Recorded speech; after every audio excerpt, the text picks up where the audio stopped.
And this evening, we've got Les Hoffman, illustrious member of Eagle Group, and he's going to be talking on the topic of quiet quitting, which is very topical today. Les, do you want to introduce yourself briefly and tell us about your topic? Yep. So Les Hoffman, I've been an Eagle Group member for quite a while now, and just like most folks, I've used the career track to find a job myself when in transition, but also love giving back. And we have a great group here. And one of the things that happens when you're talking with veterans, both transitioning out of the military or even moving up in their business roles, whatever that may be, is that we get a host of topics, and we like to cover those because, again, I think it's been valuable for folks that are transitioning out of the military. It gets them acclimated to a lot of the verbiage, a lot of the information that can help them both in their search, but also interviewing, asking questions, and aligning themselves. And then for folks that are in roles, again, we're always looking to move up, right? And for various reasons, people have pride in their work, they want to make more money, et cetera, et cetera. And one of the key topics that have come up through discussions is this whole notion of quiet quitting. So as we, continue our veteran value series, where again we're hoping folks, veterans and folks alike, move up in their roles, our goal is to really tackle some of these discussion points, record them so that they're available and people can preview them. But then also it's great just talking points when you're working with a coach or moving along in your own, again, professional development plan. So without further ado, let's kick this off. And like we mostly do, we have the agenda here. I do like to define what we're talking about so we get a general sense of this. What you need to know on this subject. So again, quiet quitting has kind of a new namesake, but at the same time, it does refer to a lot of things that have been out either in the industry or just in the workforce for decades. Now that we've shared this information, there are some decisions of what folks make, right? Because they're armed with more information. But I do want to leave folks with actionable items and a description of that, what they can do with it. So I hope to have a lot of fun as we tackle these items and move forward with it. So without further ado, let's get into the definition. And when you look at the definition of quiet quitting, and the reference being TikTok and not Merriam-Webster for it, you do have to take pause, right? Again, everyone's kind of had a different definition of this, sometimes positive, sometimes negative towards the worker or towards the employer. So this is what I've found. It was referred to more than once. So I think it's interesting, but I've also added kind of an illustration of the chain of it as well. But let's go on to the definition. And the key things that I want folks to look at is subscribing to the hustle culture mentality that work has to be in your life, and that your worth as a person is not defined by your labor. And I think that's a good thing to stay focused on because, again, for veterans who take pride in their work, that's been ingrained in our mindset from boot camp, right? Whether it's officer candidate school, boot camp, really and for good order and discipline, right? What the military is all about. We sometimes get this sense of going above and beyond, but I do want to address that in the business world, it's not the same architecture, it's not the same construct, and a lot of times it's not the same mission or purpose. Is that bad? Well, I think that we're going to leave folks to debate that themselves, but let's put forth the facts. So again, you can see some of this history on the right-hand side, but the key things is worth and the effort that folks put into it. So with that, when we look at, quiet quitting, it's actually probably a bad description, because in a sense, it's really about bad bosses and not about bad employees. And you go, well, quiet quitting, that doesn't sound like that at all. Well, my source on this one, and I want heavy on this one, it's Harvard Business Review, and they're the ones saying it's about bad bosses. And the study they did on it was they ranked all the way from the 10th percentile all the way up to 100th percentile on their manager rating. So these are, again, surveys about your managers and so forth. And what you realize is the three things that they took a poll on was quiet quitting, meaning that you were essentially just doing your job and staying under the radar, not good, not bad, right? Neutral, maybe your manager was good, maybe you're bad.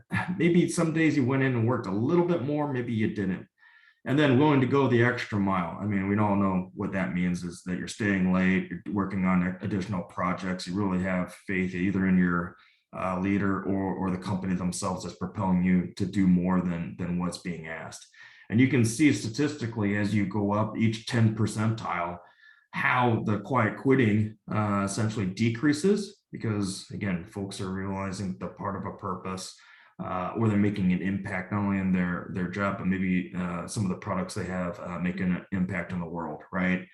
And that neutral also constricts. So again, it really is about having great bosses and making a difference. And it sounds like, okay, blah, blah, blah, but I have an actual example of this. About 2 years ago, and I forget the veteran's name, but I think it's John because, again, a common name, I definitely forget that, right?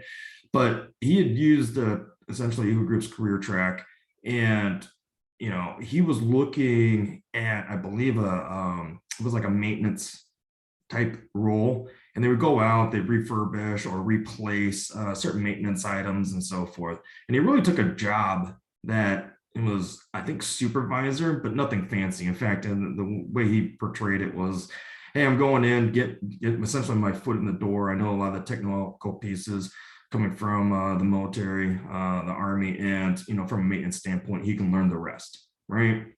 So, it really depends on what environment you're going into, whether or not the leadership and so forth are open to listening to you and you listening to them and so forth.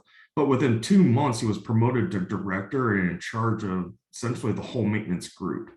So again, that's not going to be everyone's path, but it does bode well to, are you willing to put in the extra work? Are you going in that mindset? But then two, it's got to be two sides of the same coin. You have to have someone on the other side, a leader or a boss that's willing to help you and recognize that talent as well.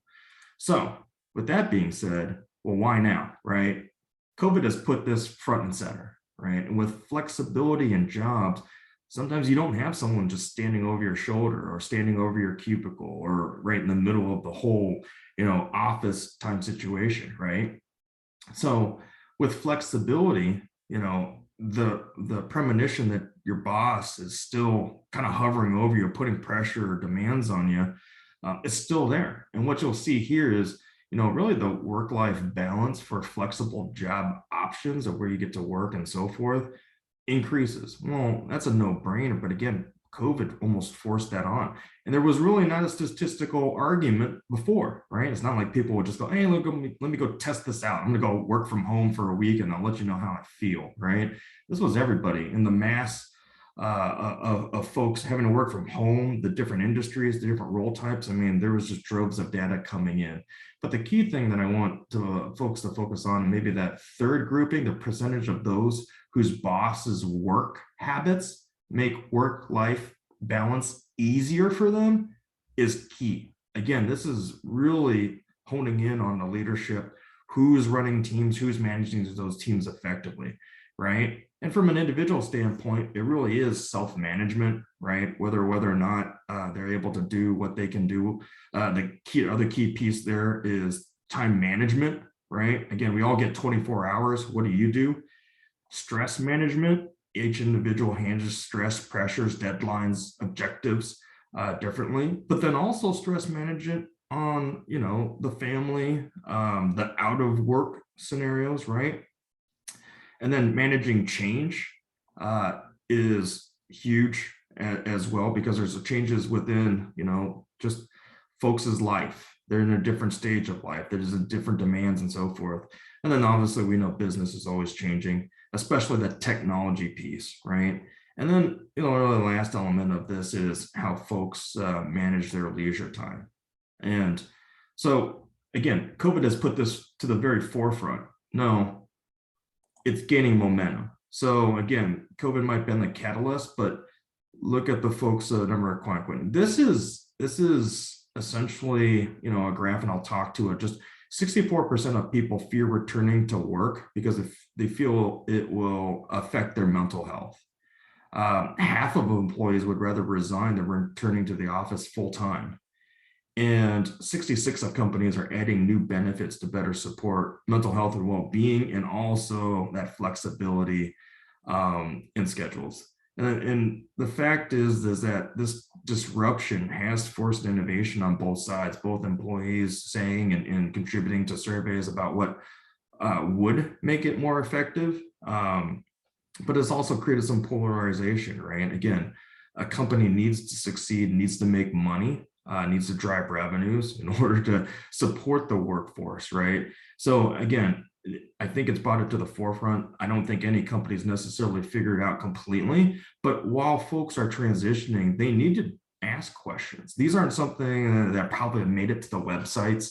Some companies are pretty fast forward in this and then really putting it as their tagline, but other companies, you need to use either your internal structure or your leadership to understand whether or not these items are coming forth, this quarter, next year. And then obviously, if you're interviewing at companies, it could be a game changer, whether or not you need to drive in an hour to work, or if you can work from home, 3 days a week, or just work from home remotely because you only need to come in the office for, company-wide events, right? So there is a stickiness that companies are considering. And there's also that social impact that companies are now taking a look at. Now, I've talked to this before, and veteran value paid for purpose, and this really talks to the purpose. But everyone's looking at this for some critical main reasons: what you're good at to the left side, and what you can be paid for at the bottom. In essence, most of us have a job so that we can make money. Again, if you're able to do all these things the love the world needs, great. Keep on doing that. I think you found the perfect mix. Oftentimes, though, there is a honing in on, hey, what can I be paid for? How much money do I need to make so that I can be relatively happy, right? Living where I live, eating what I eat, supporting the family members I need to support, and then what I'm good at. And a great, example of this I had from a staff sergeant. He was infantry. So again, we have a lot of folks that were infantry that have a hard time making the switch from military to the business world. And then in the military, top promotions, weapons systems expert, 4 tours in Iraq, leader, and always set the example by doing what he expected of others, right? When he was transitioning, total lost in the sauce. I mean, the business world wasn't offered in technical training. He didn't have to be in a classroom and in day one take notes, go PT, figure it out, and then rehearse. So, at first it was some coaching, mentoring, him getting in the door, but that mindset doesn't go away. What are you good at? Well, he's good at leadership. What else is good? Breaking down complex things and being able to put in a process once learned, right? So it didn't take him very long to essentially replace expertise in weapon systems with commercial cleaning systems. And Staff Sergeant Ramirez ended up opening up a franchise of essentially cleaning groups. They go to commercials, I don't think residents, but commercial locations, go in, clean. And then you got into very more sophisticated situations where if it were chemical companies, having the right agents and so forth. So again, another example of getting what you're good at, what you're paid for, and applying that. Or the pain is real. So I'm not gonna sugarcoat. Again, a lot of times when talking with veterans and even thinking about this myself, what are the biggest barriers? And the first thing is, quiet quitting sounds a lot like work-life balance. It really does. I mean, so again, it's not like this is super new, but I think there have been some catalysts lately that have just, put quiet quitting to the forefront. And, for me, I think that one of the key things here is this whole personal perfectionism. Well, let me go back. Sorry. This personal perfectionism. And I know that, again, this will drive folks nuts if they just see something, they just can't leave it, right? I put in the extra hours because I just can't leave it till tomorrow. And that's a true thing. And again, veterans, I think, have this mindset that, you know, things will change tomorrow. If I perfect this today, at least I can go to sleep knowing that this has been handled, right? So the pain is real. Was the result you spending more time there than maybe with your family or friends, or making sacrifices and so forth? And that's what it really comes down to, right? And if we just take the 9 to 5, I know there's different work schedules and shifts and alternates and so forth, but let's just use the example of 9 to 5, right? If we just take that into consideration right now, and you go, well, what is this extra stuff? Well, bosses and supervisors, they don't have alignment, and you're being told one thing one day and then having to completely do it the next, right? Redo it, then you're not going to be in it. The work itself, you know, sometimes you're just moving pallets, and that's just going to drive it. Burnout, that could be a multitude of things, right? Company culture. I mean, most folks want to do well in business. They want to serve a purpose. They hope that the overall organization's making an impact in the world. And oftentimes when the surveys come back, people don't perceive that, right? So this whole big pie about, you know, again, what it is that's affecting the challenges. I'm not going to go spiraling down that, but negative hole and chase that rabbit. But what the critical thing here is that you have to identify what is it that's maybe irking you, so that you can identify what the solution may be. And again, the pain and the struggle is real.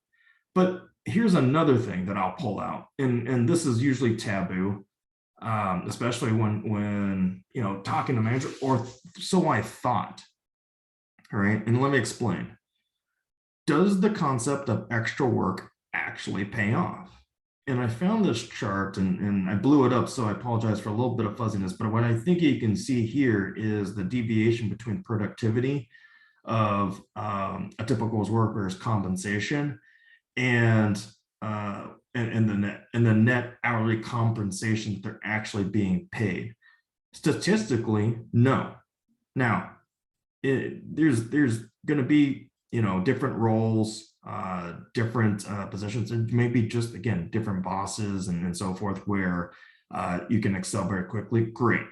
We hope that you find those opportunities, you position yourself for those selections, and great. But the majority of great performers and minimum performers within a company are only separated by 2 or 3% year-over-year compensation increases.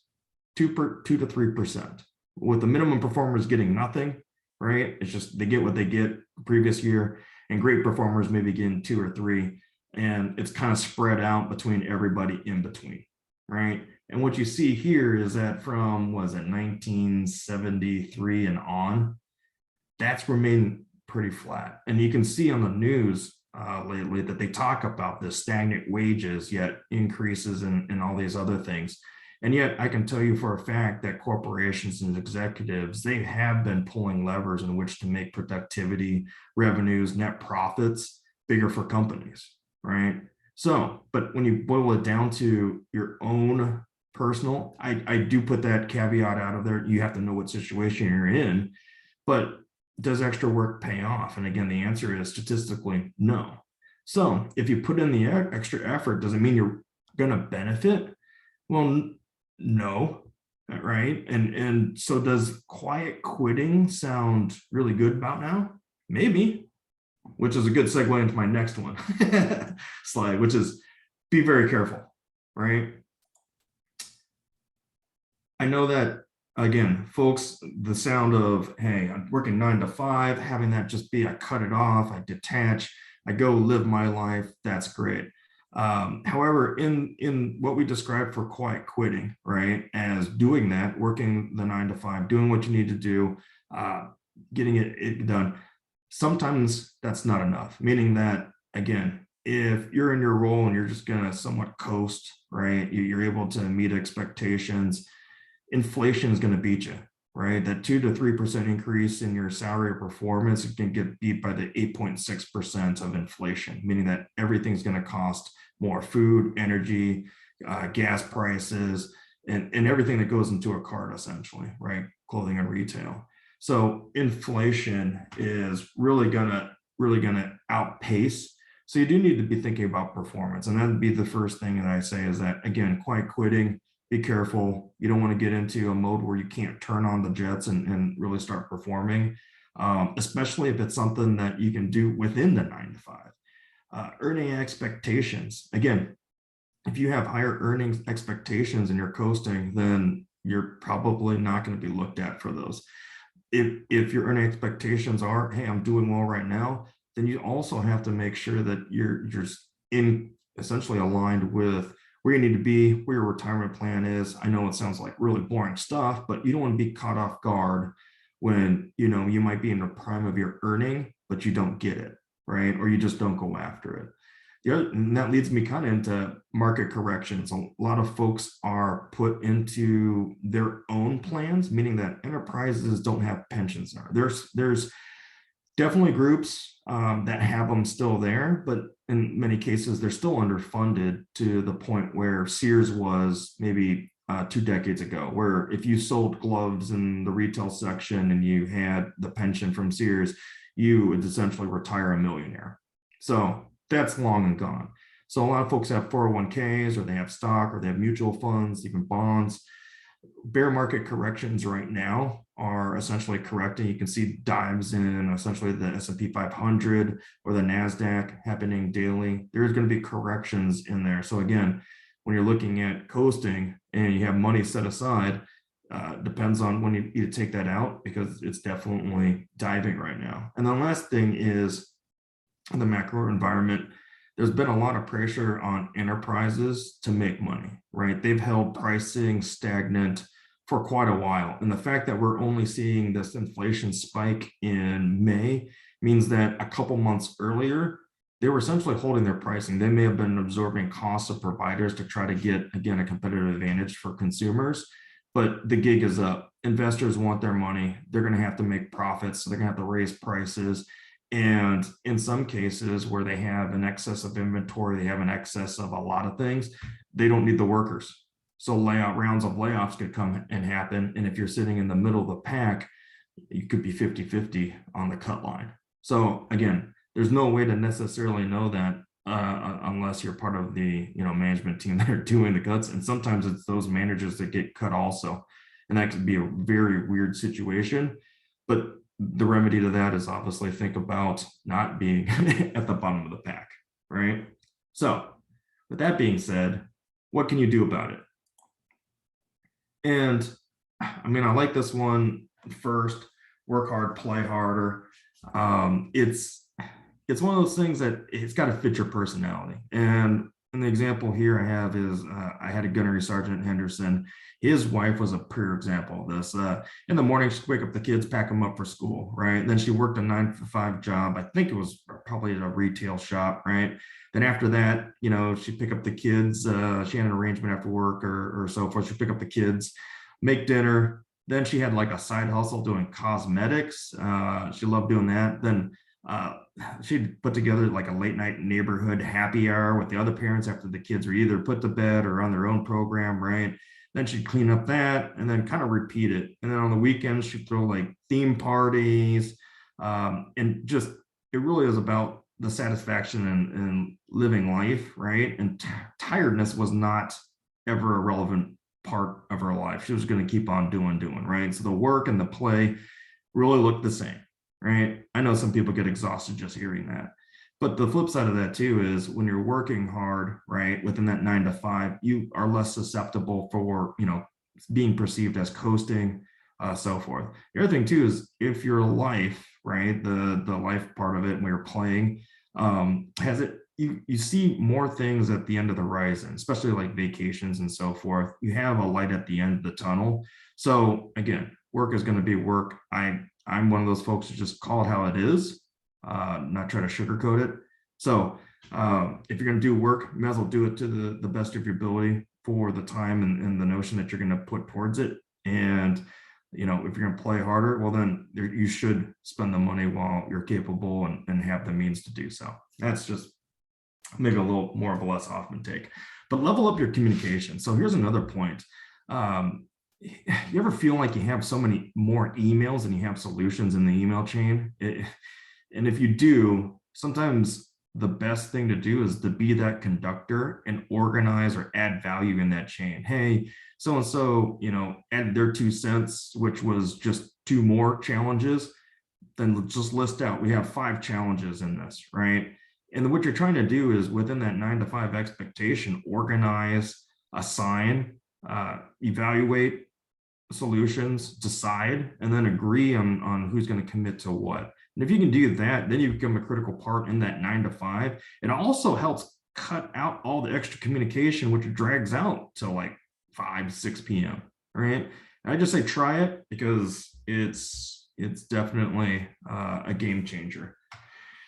Establish expectations. And I'll use my own example with my boss. I was in the part-time MBA. I had 2 kids. And every time I had like a life-changing event, I talked to my senior vice president and said, hey, I've got something that's changing in my life. It is going to affect my work-life balance from a timing standpoint, but I don't think you're going to miss anything from a level of effort. I still have pride in my work, right? So we both work together and essentially get things done. And what we also established, and this is a good segue in, is we established we already kind of had it, but we really honed in on the work week versus the work day. A lot of times, if you have the work day, things will pile over, push it over. Again, that 9 to 5 mentality is not a bad one, but if you can't get it done before 5 and you're kicking over, and then you have this whole pile sitting on at 9 o'clock extra than what you did, it's almost like a pile up, right? So what we did was, we have a one-on-one once a week, and we just picked up the key critical items that we had to have completed before the end of the week. And, knowing that, and again, not everyone has the flexibility in their jobs, I know that, but you're still trying to deliver what you set out to do, right, for the company. And as issues came up, you're just flexing. And that happens in pretty much every role, right? You have these key things you want to accomplish, but then these issues come up. And that's what veterans do the best, right? We look at a crisis, we evaluate, do I go through, above, or around, make a decision, involve others, get the best possible course of action, and correct. And that's what we did. And then, leverage your strengths. As funny as this may sound, and again, with as many folks that I'm privileged to help along their journey, a lot of people don't. And they focus in on the bad stuff, right? And again, I'm all for development, work on the things and broaden your talent base and so forth. But don't forget about your strengths. If you're going to do a 9-5 deal, right, make sure 9 to 4:30 p.m. is just your core strengths. You're knocking it out. And if you're cycling down for the last 30 minutes or so forth, that's fine, from a sense of you want to deliver what they hired for you. And if you do a good job at that, then you become that critical expert. You become that SME. You become that person that folks are going to be like, hey, I kind of understand that situation, but at 9 o'clock, I can rely on that person to be there. They're going to answer questions and so forth. So again, leverage your strengths. And again, use this group to talk through. We can usually find out your strengths within, a 15-minute conversation. And you want to leverage those to the best of your ability, because that's really the value you bring to companies. All right, the last one, include fun. So again, if you're going to be doing 9 to 5 and you're going to be working hard and so forth, that's great. But there's different things that you can do, at work. And, some things I've done and some things I've heard are plan lunches. I mean, you get to learn things from different folks, plan lunches together. Even if you're bagging it, bring it and have lunch with folks and learn more, network, meet. I've also done work softball afterwards. And there's a whole group that I was playing, but there was a whole group that would just come essentially watch, right? And talk at the stands. They probably got more networking done than we did playing. But again, it's a way to do it. At home, I do like dinner theme nights. If you know me, I really like to eat. So taco night with the family, pizza night. It gives you something to look forward after. And if you already have it planned out, you're not saying, hey, what does everybody want? And then not resolving on anything. Vacations become a longer light at the end of the tunnel. And here's one last one, as my New Year's resolution: Wine Sunday. Wine's supposed to have health benefits, right? So I use that as my New Year's resolution, but it's on Sunday. So it's kind of hey, I had a successful weekend gearing up for work on Monday. So again, And the last thing I'll leave you with is a lot of companies are asking for these types of things and they're willing to sponsor. So if you have this list of items that you really, are looking at and wanting, provide them to your company. The worst thing they can say is no. And the best thing they have is a list of considerations to make your life better. So again, those are actions that you can take. The 9 to 5, quiet quitting, work-life balance, making your life better, being a hard charger warrior. I mean, it all means the same thing. If veterans are doing better in the workforce, then it's good for everybody. And that's kind of my final thing. And I'll end on that with questions to the group.